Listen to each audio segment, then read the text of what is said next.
Welcome to our channel. Today we how to subscribe with Credit Strong account updates, detailed guide step by step clearly. Once on the home page, locate the login button in the top right corner. Click the login button to access your account. If you already have an account, enter your email and password in the respective fields. Then, click the login button to proceed. If you do not have an account, click on Create an account and follow the prompts to set one up. Once logged in, navigate to your account dashboard. Here, you will find various options and settings related to your account.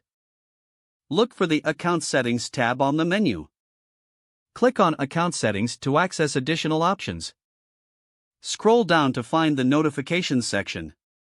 In the Notifications section, you will see options for different types of updates.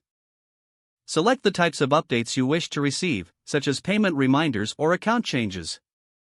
Ensure your email address is verified and up to date in the Contact Information section.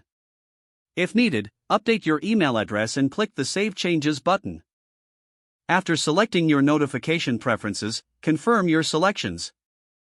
You may also want to check the frequency of updates. Options typically include immediate, daily, or weekly. Review all your settings to ensure they reflect your preferences accurately.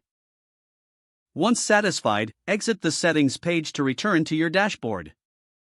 You will now receive notifications and updates based on your selected preferences.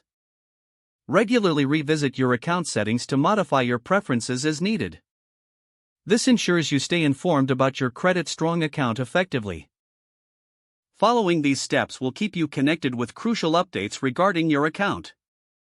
If the page does not load, refresh the browser or try again in a private or incognito. Make sure you are using the correct email address, then retype it carefully to avoid small typos.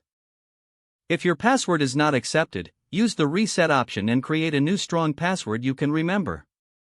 Check your spam folder for verification or security emails, then complete any requested confirmation steps. Enable two-factor authentication if available to improve account security and reduce unauthorized access risk. After signing in, review your profile details so your contact information and settings are accurate and current. Don't forget to like this video and subscribe to our channel for more step-by-step tech guides.